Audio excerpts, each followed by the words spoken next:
Lucas Carter stepped off the transport ship and looked around the massive space station. The metal walls stretched up so high he could not see the ceiling. Lights blinked everywhere like stars. This was the Galactic Council Station, where all the alien races met to talk about peace and war. Carter was 52 years old and had gray hair at his temples. He had been Earth's ambassador for 15 years. He had seen 12 wars end with his words instead of bullets. Today felt different, though. The weight of his briefcase seemed heavier than usual. Inside were papers that could save millions of human lives or start the biggest war the galaxy had ever seen. The war with the Zephyrians had been going on for 3 years now. It started small, just humans and the lizard-like aliens fighting over 3 star systems. Both sides claimed the planets were theirs first. But small fights grow into big ones. Now 17 star systems burned with battle. Ships exploded in space every day.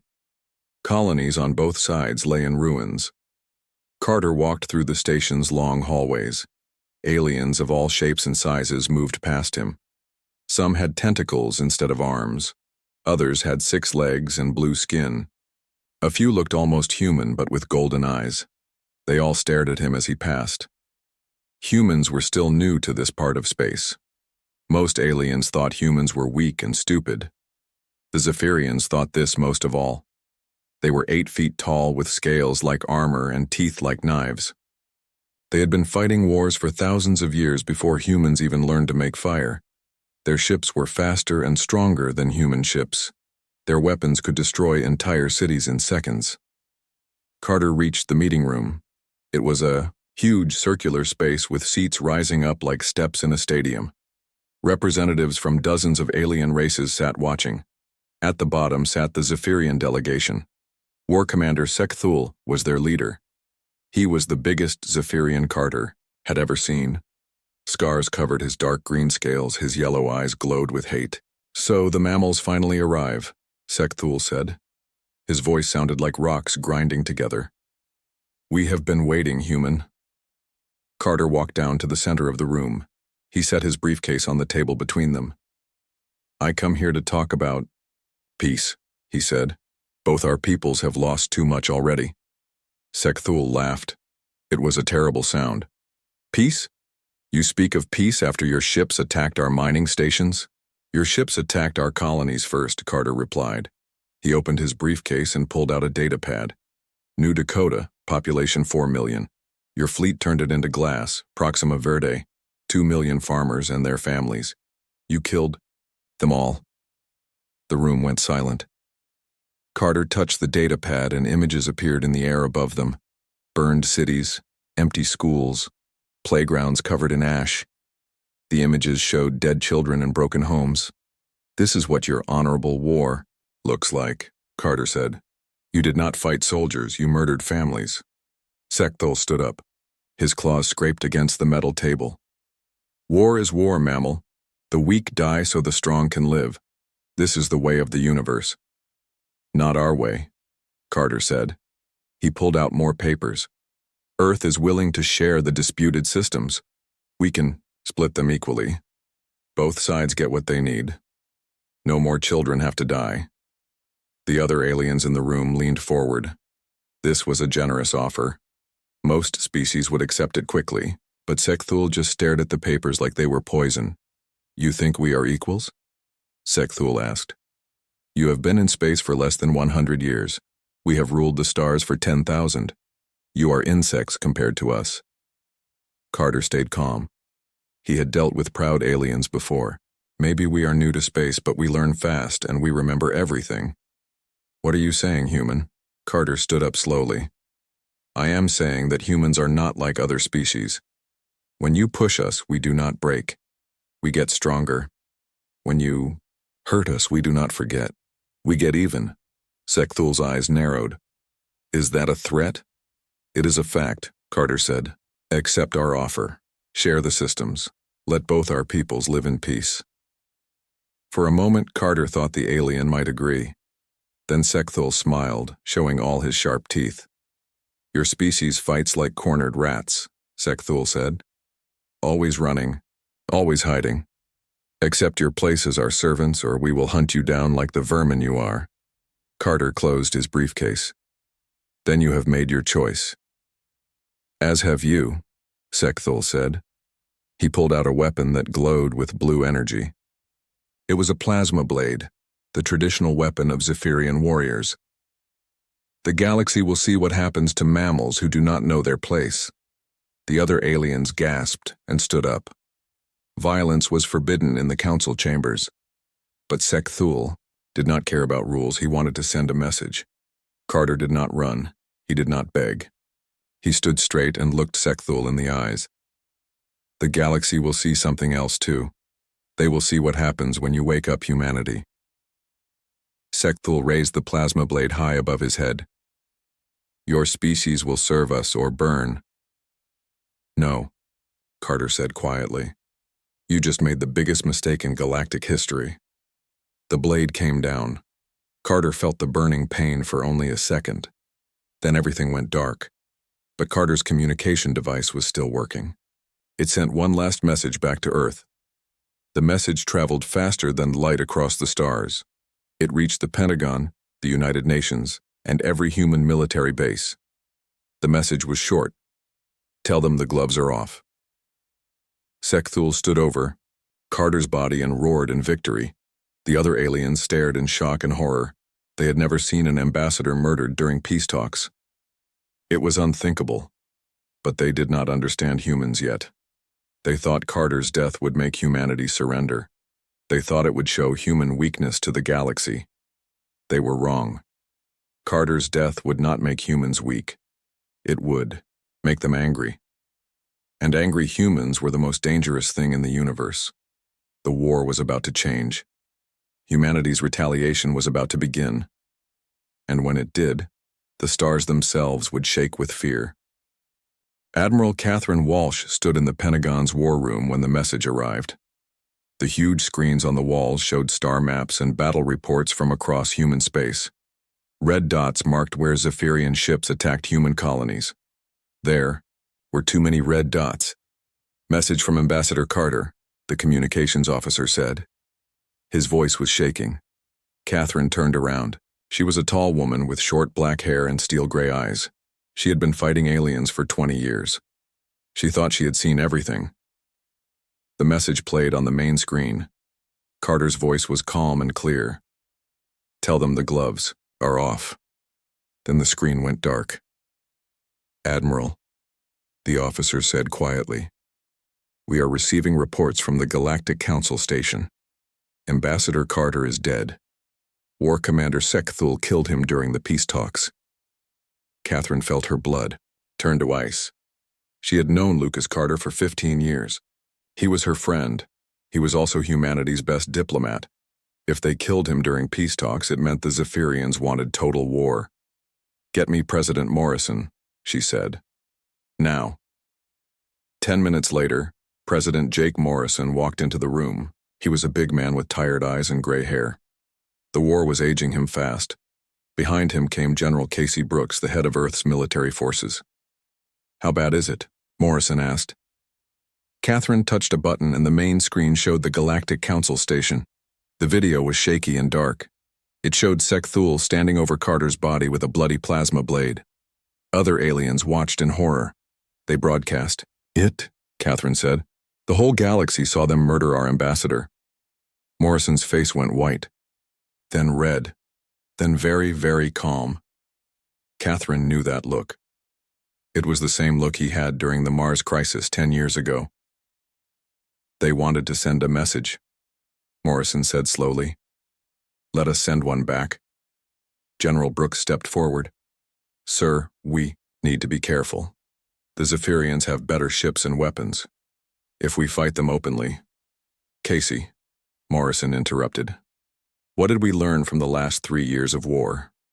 Brooks thought for a moment. That humans fight differently than other species, exactly. They expect us to surrender now. They think killing Carter will make us weak and scared. Morrison walked to the star map. They do not understand humans very well.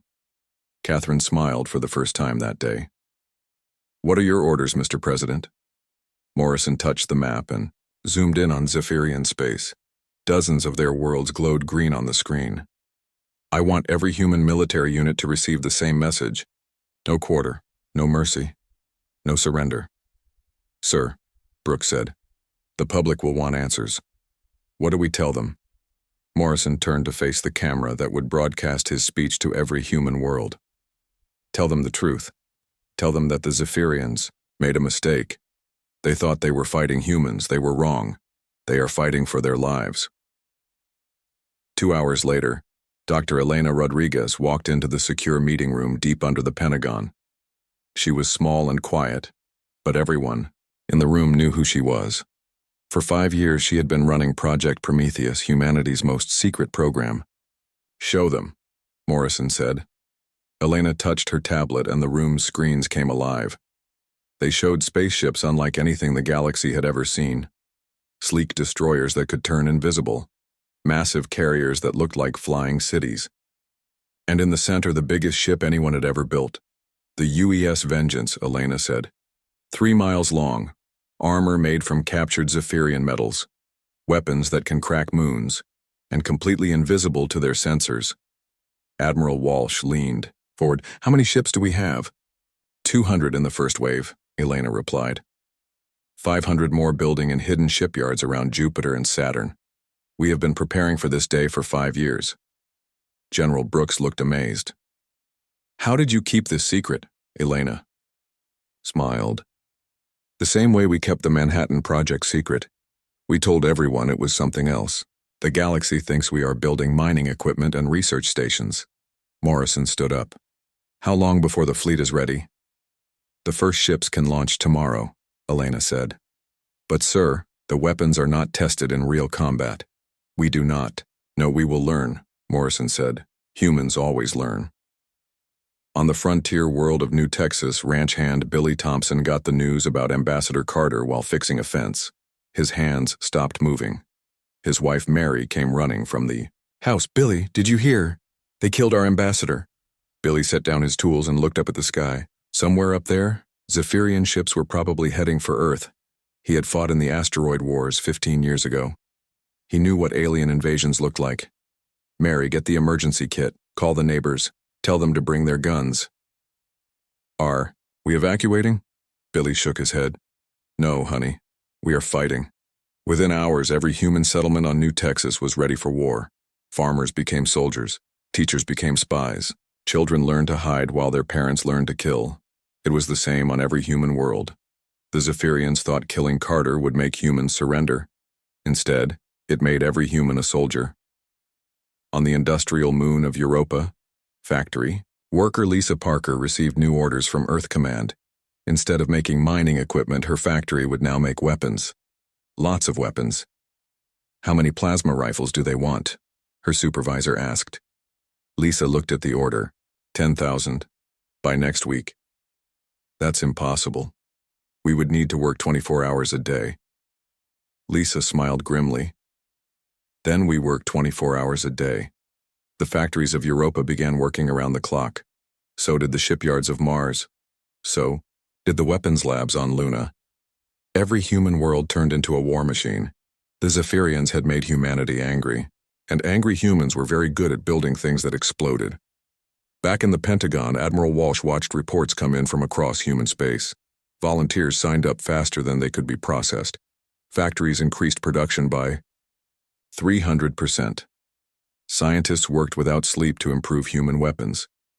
They are mobilizing, she told Morrison. Every human world, every human colony. They want revenge for Carter. Morrison nodded. Good, because we are going to give them a chance to get it. He turned to the main screen, which showed Zephyrian space. For 3 years they have been hunting us. Now we hunt them. In deep space, the first human ships began to move. They were not the old, slow ships the Zephyrians knew. These were new ships, fast ships, deadly ships. Ships built with one purpose, to make the Zephyrians pay for Lucas Carter's death. The sleeping giant was awake, and it was very, very angry. Captain Ryan Mitchell sat in the pilot seat of the UES Shadow and watched the Zephyrian fleet through his ship's cameras. 12 massive warships floated in space like sleeping giants. Their hulls gleamed with alien metal that could stop human weapons. Their guns could destroy a city with one shot. The Shadow was different from other human ships. It was completely invisible to alien sensors. The Zephyrians could not see it, hear it, or detect it in any way. Ryan and his crew had spent 6 months getting close to this fleet. Now they were finally here. "Target confirmed," said his weapons officer, Lieutenant Amy Davis. 12 Zephyrian battleships in formation. They do not know we are here. Ryan smiled. "Good. Let's keep it that way. Deploy the package." In the Shadow's cargo bay, a small probe launched silently into space. It was no bigger than a basketball, but inside it carried humanity's most dangerous weapon. Not a bomb or a gun, but something much worse. An idea. The probe drifted toward the lead Zephyrian ship. When it got close enough, it sent out a signal. Not a normal radio signal, but something that looked exactly like Zephyrian computer code. The ship's computers thought the signal was a routine system update. They were wrong. Alex Chen had spent 2 years creating this weapon. He was a computer programmer from California who understood alien technology better than anyone. He called his creation the Lazarus virus because it brought dead ships back to life as weapons against their own kind. The virus entered the Zephyrian ship's computer system like a whisper. At first it did nothing. It just watched and learned. It studied how Zephyrian computers worked, how their weapons fired, how their engines ran. Within minutes, it understood everything. Then it began to change things. On the bridge of the Zephyrian flagship, war leader Kethmore was planning his next attack on human colonies. His ship was one of the most powerful in the Zephyrian fleet. It had destroyed 6 human worlds and killed millions of the mammals. "Navigation set course for the human system called Alpha Centauri," he ordered. "We will burn their worlds and sell their children as slaves." "Yes, war leader," the navigator replied. But when he touched his controls, something strange happened. Instead of setting course for Alpha Centauri, the ship turned toward another Zephyrian vessel. "Navigation error," the navigator reported. "System malfunction, attempting to correct." But the correction made things worse. Now the ship's weapons were powering up without orders. The targeting system locked onto another Zephyrian ship in their own fleet. "What is happening?" Kethmore demanded. His weapons officer was frantically pressing buttons. "I cannot control the weapons. They are firing on their own." The flagship's main guns opened fire on the ship next to it. Plasma beams tore through armor that was supposed to be invincible. The second ship exploded in a ball of fire and metal. "Enemy attack!" Someone screamed, "We are under attack!" But there was no enemy, at least none they could see. The virus had spread to every ship in the fleet. Now all 12 ships were firing at each other, their own weapons, turned against them by human cleverness. Captain Mitchell watched the battle from the Shadow. "Henri, 10 minutes, the entire Zephyrian fleet destroyed itself. 12 of their most powerful ships gone. No human ships lost." "Send the report to Admiral Walsh," Mitchell said. "Operation Lazarus is a complete success. On the industrial world of Titan 7, engineer Nicole Foster was solving a different problem. The Zephyrians had captured the planet 6 months ago. They thought they controlled everything. They were wrong." Nicole worked in the underground factories beneath the planet's surface. The Zephyrians did not know these factories existed. They thought the humans on Titan 7 were just farmers and miners. They did not know that every human settlement hid weapons factories. "How many rifles today?" asked her assistant, Tom Wilson. Nicole checked her production charts. 500 plasma rifles, 300 rocket launchers, 1,000 grenades. "Using what materials?" Nicole smiled. "Zephyrian materials, the metals from their own ships." This was the genius of human engineering. Instead of trying to build better weapons than the aliens, humans learned to use alien materials to build weapons faster than anyone thought possible. Captured Zephyrian metal became human guns. Stolen alien power cells became human bombs. The 3D printers in Nicole's factory worked 24 hours a day. They could build a complete rifle in 10 minutes, A rocket launcher in 30 minutes.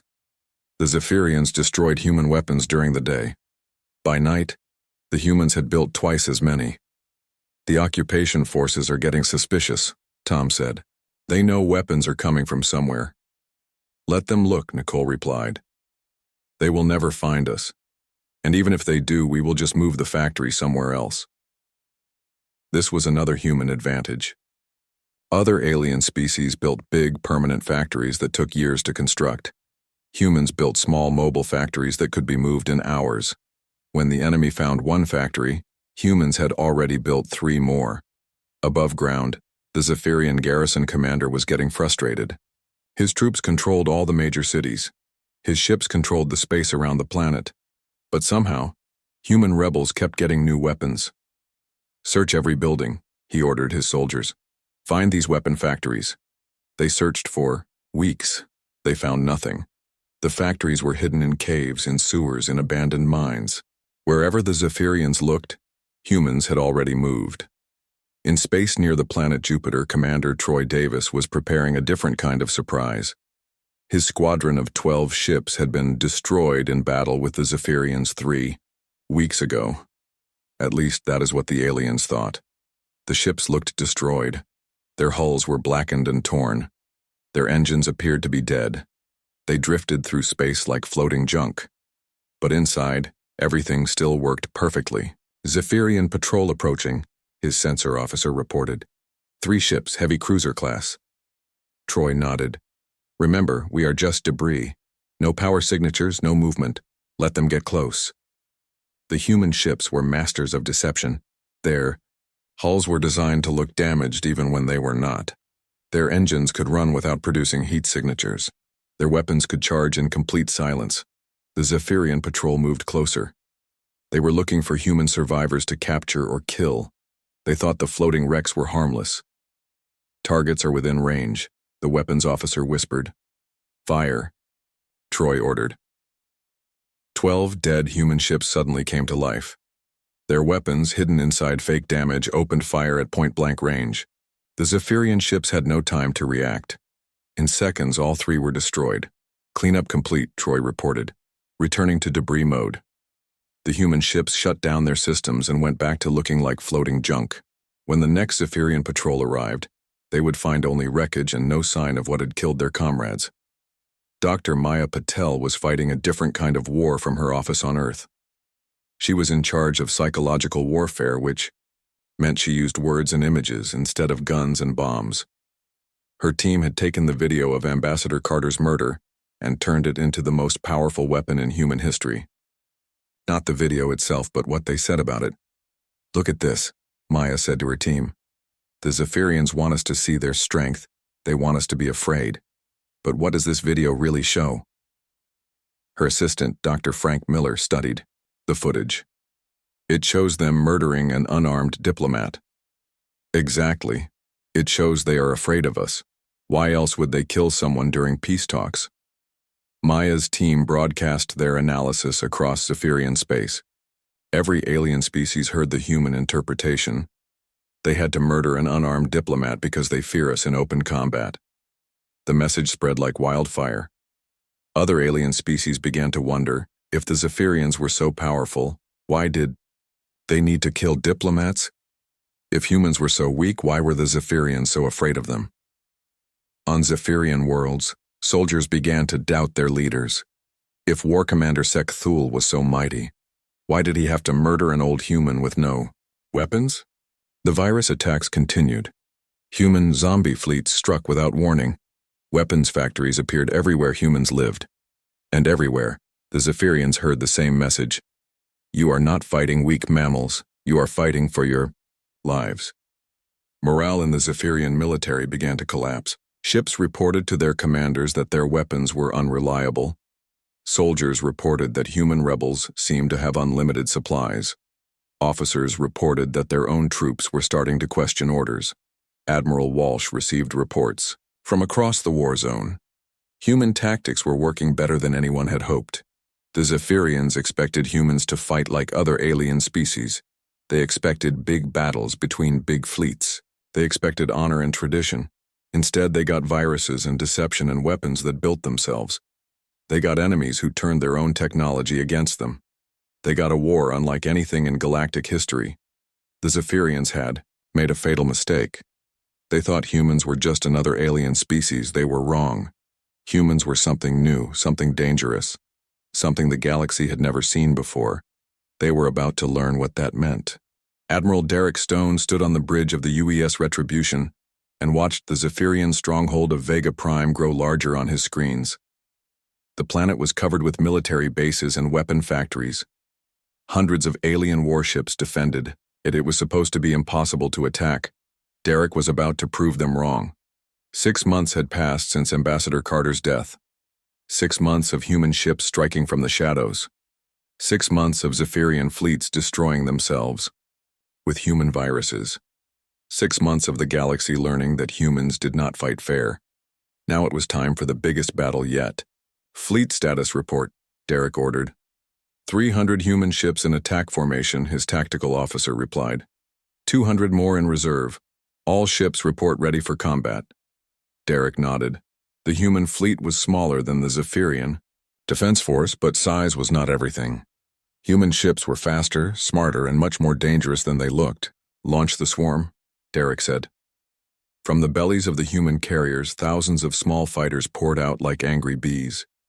Each fighter was barely big enough for one pilot. They had light armor and small weapons. The Zephyrians looked at them and laughed. They stopped laughing very quickly. Captain Caroline Hall flew the lead fighter in the swarm. She was 28 years old and had been flying since she was 16. She had shot down 47 Zephyrian ships and was the best pilot in the human fleet. "Remember the plan," she said over the radio to her squadron. "Fast, low, and everywhere at once. Do not give them a target they can hit." The human fighters moved like no alien pilot had ever seen. They did not fly in neat formations like civilized species. They swarmed like insects, appearing and disappearing faster than Zephyrian gunners could track. The alien defense guns were designed to fight big, slow enemy ships. They could not hit small, fast human fighters that changed direction every few seconds. For every human fighter they destroyed, 3 more appeared to take its place. "Impossible," shouted the Zephyrian fleet commander. "Where are all these ships coming from?" The answer was simple. Human factories. While the Zephyrians built big, expensive warships that took years to complete, humans built small, cheap fighters that rolled off production lines like cars. They could build fighters faster than the aliens could destroy them. But the real surprise came when the fighters reached the Zephyrian battle line. Instead of attacking the big warships directly, they went after something much more important: the command ships. Lieutenant James Cooper guided his fighter toward a Zephyrian communications vessel. It was heavily defended, but human fighters were too small and fast for the big alien guns to hit. "Target acquired," James reported. Beginning attack run. His fighters' weapons were small, but they were aimed at exactly the right spot. Human intelligence had learned that Zephyrian command ships had one weak point: their communication arrays. Destroy the arrays, and the ships could not talk to each other. James fired his missiles and watched the alien ship's communication tower explode. All around the battlefield, other human pilots were doing the same thing. Within minutes, the entire Zephyrian fleet was deaf and blind. "They cannot coordinate their attacks," reported the tactical officer on the Retribution. "The fleet is breaking apart," Derek smiled. This was exactly what humans did best. Find the enemy's weakness and attack it with precision. The Zephyrians had bigger guns and stronger armor, but none of that mattered if they could not work together. "All ships, begin main attack," Derek ordered. The human fleet moved forward like a pack of wolves. Instead of charging straight at the enemy, they attacked from 6 different directions at once. Zephyrian ships tried to turn to face one threat, only to find human ships attacking from behind. Captain Sandra Price commanded the destroyer UES Lightning. Her ship was fast and hard to hit, perfect for hit-and-run attacks. "Target the engine sections," she told her crew. "We do not need to destroy them, just disable them." The Lightning danced between Zephyrian ships, firing precisely aimed shots that disabled their engines. A ship that could not move was a ship that could not fight. Within an hour, dozens of Zephyrian vessels were floating helplessly in space. But the real breakthrough came when Sergeant Brandon Clark's Special Forces team did something no one expected. Instead of attacking Zephyrian ships from outside, they attacked from inside. Brandon and his 12 soldiers had been hiding on a captured human transport ship for 2 weeks. When the Zephyrians brought the ship to Vega Prime, they thought it was empty. They were wrong. Team Alpha, begin boarding action, Brandon whispered into his radio. His soldiers moved through the Zephyrian command ship like ghosts. They had studied alien ship designs for months. They knew exactly where to go and what to do. The Zephyrians never saw them coming. Human soldiers appeared in critical sections of the ship and began planting explosives. Not big bombs that would destroy everything, but small, precise charges that would disable important systems. Bridge secured, reported Corporal Lisa Chang. All senior officers captured. Engine room secured, reported Private Mike Johnson. Main power disabled. Computer core secured, reported Sergeant Kelly Brown. Downloading all files. In 30 minutes, Brandon's team had captured the most important Zephyrian ship in the system. The intelligence they gathered was worth more than 100 military victories. Admiral Stone, Brandon reported over the radio. Package secured. We have their battle plans, their codes, and their fleet positions. Derek felt his heart race. This was exactly what they needed. Can you transmit the data? Already doing it, sir. You now know where every Zephyrian ship is, what their orders are, and how to break their codes. With this information, the battle became a slaughter. Human ships appeared exactly where Zephyrian ships were weakest. Human weapons hit exactly where alien armor was thinnest. Human attacks came exactly when the enemy was not ready. The Zephyrian fleet at Vega Prime was destroyed. In 6 hours, 300 alien ships gone. The human fleet lost only 18 fighters and 2 destroyers. But the most important discovery was still to come. Dr. Elena Rodriguez was analyzing the captured Zephyrian data when she found something incredible. Hidden in the alien military files was the location of their homeworld, along with detailed information about their government and military command structure. This is it, she told Admiral Walsh over the secure communication link. We know where they live. We know who their leaders are. We know everything. President Morrison received the news in the White House Situation Room. For the first time in months, he smiled. How long would it take to reach their homeworld, he asked. Admiral Walsh looked at the star charts. With our fastest ships, 2 weeks. Morrison stood up and walked to the window. Outside, he could see people going about their normal lives. They did not know that the war was about to end. They did not know that humanity was about to achieve total victory. Gentlemen, Morrison said, I want every available ship prepared for Operation Judgment Day. We are going to end this war once and for all. General Brooks leaned forward. Sir, what are our rules of engagement? Morrison turned around. His eyes were cold as steel. The same rules they used when they murdered Ambassador Carter. No quarter, no mercy, no surrender. But even as the human fleet prepared for the final assault, the galactic community tried to intervene. Representatives from dozens of alien species contacted Earth, begging humanity to show restraint. Ambassador Victoria Young received their calls in her office at the United Nations. She was Carter's replacement, and she remembered her predecessor's death very clearly. Please, said the Altarian ambassador over the video link, do not destroy the Zephyrian homeworld. Billions of innocents will die. Victoria's response was calm but firm. Where was this concern when they were destroying our colonies? Where was this mercy when they murdered our ambassador during peace talks? But surely you do not want to commit genocide, pleaded the Centaurian representative. We do not want to commit genocide, Victoria replied. We want to win a war that they started. There is a difference. The alien ambassadors tried everything. They offered to mediate. They promised to impose sanctions on the Zephyrians. They begged humanity to be the better species. Victoria listened to them all. Then she gave them humanity's final answer. You had 3 years to stop this war. You had 3 years to make the Zephyrians follow galactic law. You watched them murder, Civilians and said nothing. You watched them execute our ambassador and did nothing. She stood up and looked directly into the camera. You chose your side when you did nothing. Now live with the consequences. The human fleet was ready. The target was confirmed. In 2 weeks, the war would be over. The Zephyrians had learned too late what it meant to make humanity angry. Now, they were about to learn what it meant to make humanity united. The Zephyrian homeworld of Sektar hung in space like a green and gold jewel. It was ancient and beautiful, home to 12 billion reptilian beings who had ruled the stars for 10,000 years. Today, it would learn what happened when an old empire met a young, angry species that refused to bow. Admiral Derek Stone stood on the bridge of the UES Retribution and watched the largest human fleet in history move into attack formation. 500 ships from across human space had gathered for this moment. Every human world had sent their best ships and crews. Fleet status report, Derek ordered. All ships in position, his tactical officer replied. We have complete orbital superiority. The Zephyrian home fleet has been destroyed. The battle for Sektar had lasted 18 hours.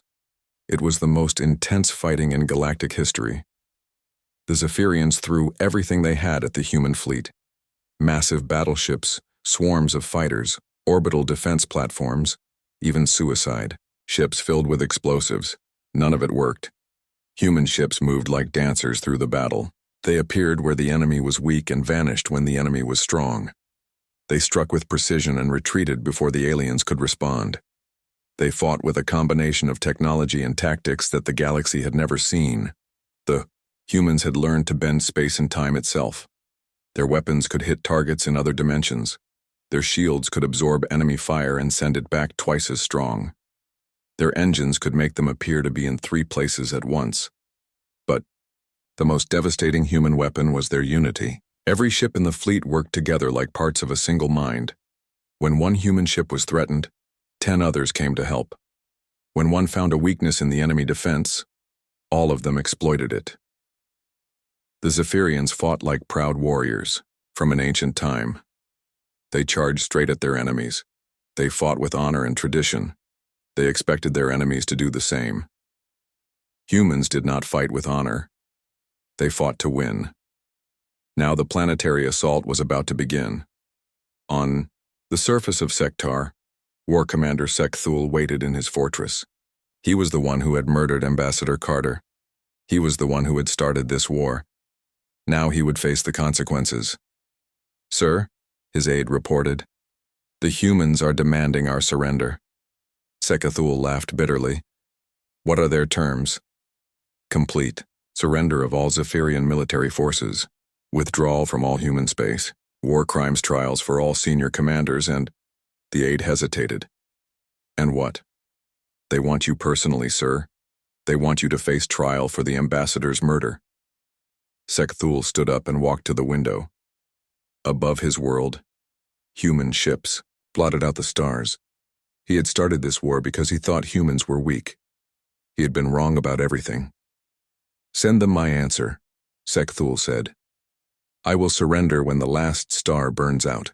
Colonel Nathan Ross received Sekthul's message aboard the assault ship UES Justice. He was in charge of the ground invasion that would capture the Zephyrian leader. His soldiers were the best humanity had ever produced. Smart, fast, and completely, without mercy. Looks like we do this the hard way, Nathan told his troops. Remember, we want Sekthul alive. Everyone else is optional. The human assault began with orbital bombardment, but not the kind of bombardment that destroyed cities and killed civilians. These were precision strikes that hit only military targets. Barracks, weapon factories, command centers, communications towers. Everything the Zephyrian military needed to fight. The strikes were so precise that a human missile could destroy a military building without damaging the school next door. This was human technology at its finest. Overwhelming power combined with perfect control. Then came the ground assault. Human soldiers dropped from the sky in armor that made them faster and stronger than any alien. They moved through Zephyrian, cities like ghosts, striking military targets and vanishing before the enemy could respond. Sergeant Amy Foster led her squad through the streets of the capital city. The Zephyrians tried to set up ambushes, but human sensors could see through walls. They tried to block roads, but human soldiers could jump over buildings. They tried to fight in the sewers, but humans had better night vision. Target building. Secured, Amy reported over the radio. No civilian casualties. 17 enemy soldiers captured. This was happening all over the planet. Human forces captured military bases, communication centers, and government buildings with surgical precision. They avoided civilian areas completely. This was not a war of conquest or revenge. This was a police action to arrest criminals. The final assault on Sekthul's fortress began at dawn. The building was massive and heavily defended. Thousands of Zephyrian soldiers protected their leader. Energy shields covered the walls. Automated guns covered every approach. Nathan Ross studied the fortress through his binoculars. Any ideas on how to get inside? His demolitions expert, Corporal Tony Martinez, smiled. I have a few thoughts, sir. What happened next showed why human engineers were the best in the galaxy. Instead of attacking the fortress walls, they attacked the ground beneath it. Human drilling machines burrowed deep underground and planted explosives in exactly the right spots. The fortress did not collapse. Instead, it sank. The entire building dropped 50 feet into a hole that humans had dug perfectly around its foundation. All the defensive guns pointed uselessly at the sky. All the energy shields protected empty air. Neat trick, Nathan said. Now let's go arrest a war criminal. Human soldiers rappelled down into the sunken fortress. The Zephyrian defenders were confused and disorganized. They had prepared to fight an attack from outside, not from above. Most of them surrendered without firing a shot. Nathan and his team reached Sekthul's command center, just as the alien leader was trying to destroy his files. The war commander was still 8 feet tall and covered in scales, but he looked smaller. Somehow, defeat had aged him. War Commander Sekthul, Nathan said formally. By the authority of the United Earth government, you are under arrest for war crimes, including the murder of Ambassador Lucas Carter. Sekthul drew his plasma blade one last time. I will not be taken alive by mammals. Nathan drew his sidearm and pointed it at the alien's head. For a moment, the two warriors stared at each other, one representing an ancient empire that ruled through force, the other representing a young species that had learned to rule through intelligence. Then Nathan did something that shocked everyone in the room. He holstered his weapon. You know what the difference is between you and us, Nathan said. You murder prisoners, we arrest them. You kill diplomats, we put them on trial. You fight like animals. We fight like civilized beings. Sekthul lowered his weapon slowly. You could kill me now. Why do you not? Because that is what you would do, Nathan replied. We are better than you. 2 hours later, Sekthul was aboard a human prison ship heading for Earth to face trial. The war was over. Humanity had won completely and totally, but the real victory was not military. It was moral. The galaxy watched as humans treated their defeated enemies with justice instead of revenge. They gave medical aid to wounded Zephyrian soldiers. They helped repair damaged civilian buildings. They shared food with hungry alien children. The Zephyrian military had expected humans to be as brutal as they were.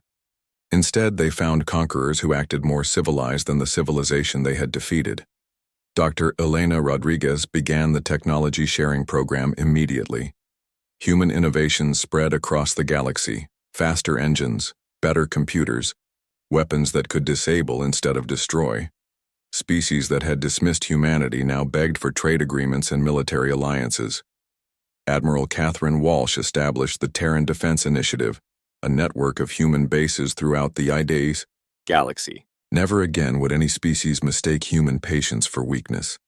Never again would diplomats be murdered during peace talks. President Morrison addressed the galaxy from the rebuilt colony of New Dakota. Where Zephyrian bombs had once left only ash, human engineering had built new cities that were more beautiful than the originals. We did not seek this war, Morrison said, but we finished it. We finished it not with hatred but with justice, not with revenge but with law. The galaxy, is safer today because one species learned that civilization is not about being the strongest. It is about being the wisest. The trial of War Commander Sekthul became the most watched event in galactic history. Every species sent representatives to observe human justice in action. They expected a show trial, a mock proceeding designed to humiliate the defeated enemy. Instead, they saw something remarkable: actual justice. Sekthul was given lawyers. He was allowed to present his defense. Evidence was examined carefully. Witnesses testified under oath. In the end, the court found Sekthul guilty of war crimes and sentenced him to life imprisonment. Not death, not torture, but imprisonment with the possibility of parole after 50 years. Even his own people were amazed. Zephyrian justice would have meant immediate execution. Human justice meant a chance for redemption. 5 years later, a young human cadet named Sarah Kim was touring the Lucas Carter Memorial on New Dakota. The memorial was simple: a statue of the ambassador with his final words carved in stone. "Humanity does not kneel, Cadet Kim," said her instructor, Captain Tony Rodriguez.